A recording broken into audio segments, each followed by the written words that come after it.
Stephen Miller, Trump's White House senior advisor and speechwriter, testified today before a federal grand jury in the January 6th investigation. He is now the first known witness to testify since the Justice Department appointed a special counsel. So, Caitlin, you broke this story. Tell us more.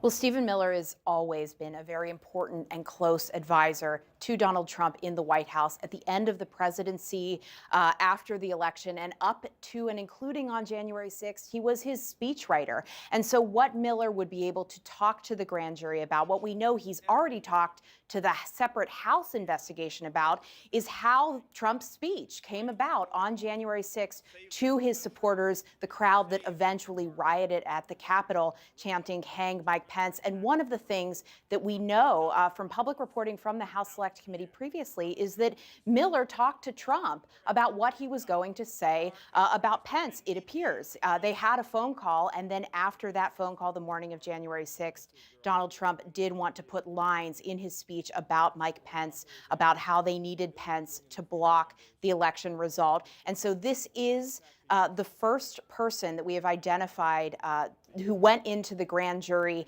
after the appointment of Special Counsel Jack Smith. It clearly is showing us how this criminal investigation in the federal court system is really moving along at quite a clip and really focusing around Donald Trump and what was happening, what he was saying inside the White House. Kate?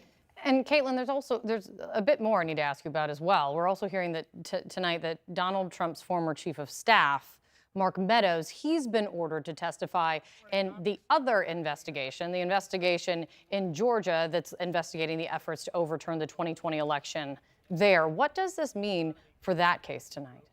Well, this was an order from the Supreme Court of South Carolina today, and it basically said that the arguments so far that Mark Meadows had made in this separate criminal probe in Georgia, they were manifestly without merit, that he would need to show up and testify. The reason that investigation is so interested in Mark Meadows is that he was privy to a call between the then President Donald Trump and the Secretary of State in Georgia, pressuring to find votes. He also was in meetings in December of 2020. And so he became a person that they really have wanted to get insight into. Now, one of the things that when you step back from this and trying to look at the big import here is Georgia, this investigation is one of the tips of the spear, right? There's many investigations going on. And so what they get first, other investigations may also try to pursue and get as well. Kate? A great point. It's good to see you, Caitlin. Thanks for the reporting. I appreciate it. Out front with me now is Evan Perez, CNN senior justice correspondent, Ryan Goodman, editor-in-chief of Just Security and former special counsel at the Defense Department, and CNN legal analyst Ellie Honig, who's a former assistant U.S. attorney for the Southern District of New York. Ryan, let's start with the big news in the verdict tonight when it comes to the Oath Keepers. And the Oath Keepers founder, Stuart Rhodes, guilty on the most serious charge associated with January 6th. How significant is this? So I think it's a very big deal. It's an historical moment for the country to have a jury find the leader of a militia group in the United States guilty of trying to use violence to interfere with the peaceful transfer of power. And I think it's also super important for what comes next, which is the next militia group, the Proud Boys, are also going to go on trial, their leaders, for the same charge. And I think they have to have been watching this very closely. And their lawyers must have a very serious conversation with them now about whether or not they do want to flip and cooperate with the government, now seeing that the Justice Department can succeed in bringing a successful case to a point of conviction for the leaders. And in fact, there's even stronger evidence when it comes to the Proud Boys. I think that's a big implication of this. That's a really great point. And Evan, Ryan calls it historic. How big is this for the Justice Department? I mean, and why was it key for them to get a guilty verdict on seditious conspiracy? Look, it was actually a pretty I think, controversial thing inside the Justice Department as they waited and as they worked towards bringing this case. If you remember, we reported that it was Mike Sherwin, who was a Trump-appointed acting U.S. attorney here in D.C., who first tried to bring these charges. And when Merrick Garland took over at the Justice Department, he put it on hold and had them work some more, another 6-7 months, before he approved for those charges to come forward. Again, they didn't know, they thought it was a risky thing to do. And then there was a second thing here, the other charges here, which is the obstruction of a congressional proceeding.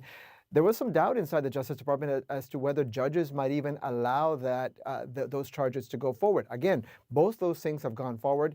Juries have now endorsed them, and it really strengthens the hand, as Ryan just pointed out, in the Proud Boys case, but also in the big case, the case that frankly the Justice Department is working towards, which is the one that Trump is at the center of. The question of whether the former president was impeding the transfer of power, whether he was part of a conspiracy to do that, is part of what the Justice Department is pursuing, and this strengthens their hand in that investigation. Ellie, can you weigh in on that? Because I was really curious on your perspective. Is it clear to you what this verdict, kind of next steps, what this means for Donald Trump?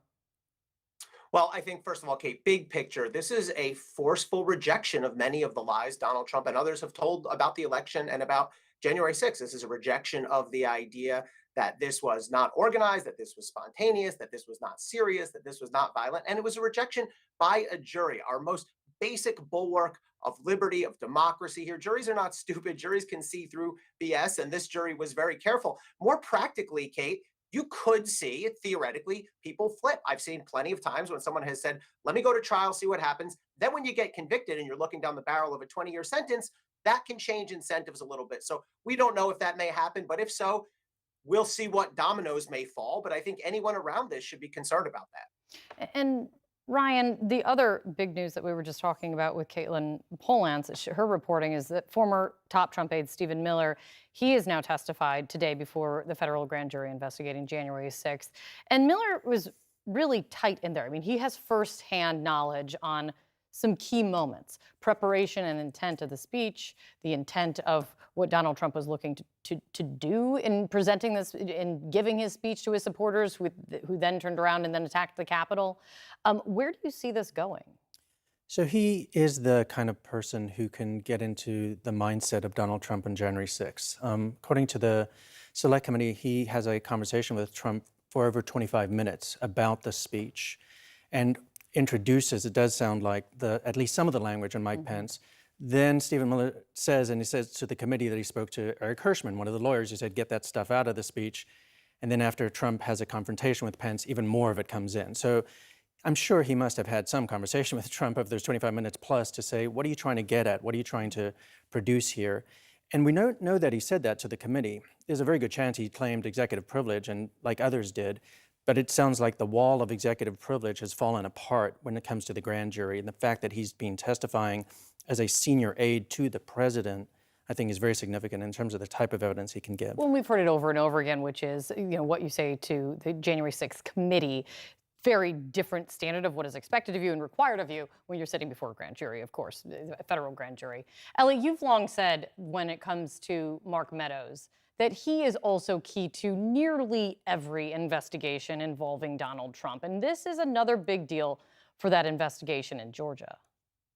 It is, Kate. Mark Meadows, in my view, is the most important single witness here. He was by Donald Trump's side throughout the run-up to January 6th. He was on that famous call, or infamous call, with Brad Raffensperger. And today, Mark Meadows learned the hard way that a grand jury subpoena that he got from Fulton County is very different from a congressional subpoena. Mark Meadows essentially brushed off the congressional subpoena. He was never even charged with contempt. He had no consequences. Well, he learned today from the South Carolina Supreme Court unanimously, you cannot brush off a grand jury subpoena. And now he will have to go down to Atlanta into Georgia and testify under oath in front of that grand jury. And the DA is going to have some really crucial questions to ask him. And he's got to be truthful, or else he's looking at a potential perjury charge. So this is a big step.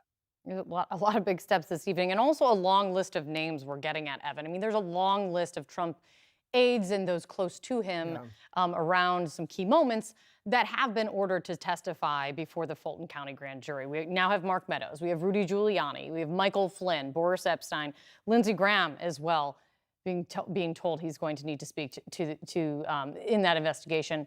It just seems to keep going and going. And to what end? I mean, where is this all headed?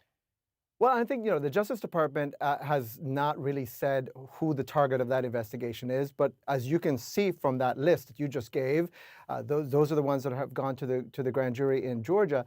Those are some of the same people that the Justice Department is interested in, and that makes clear that the man at the center of all this is Donald Trump. And so that's what is very much clear, the fact now that you have a special counsel focusing on this investigation, Kate. It's good to see you all. Thanks so much for working through all of that this evening. A lot coming in.